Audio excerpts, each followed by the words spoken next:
بسم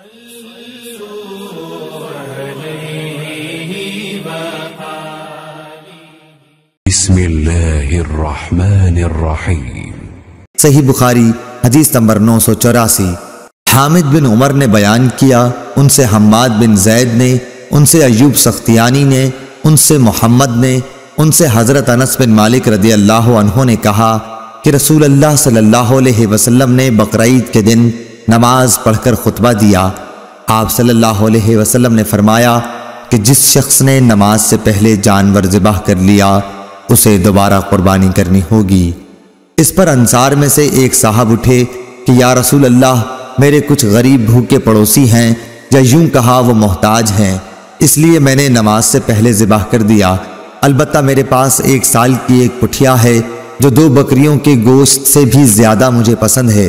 آپ صلی اللہ علیہ وسلم نے انہیں اجازت دے دی۔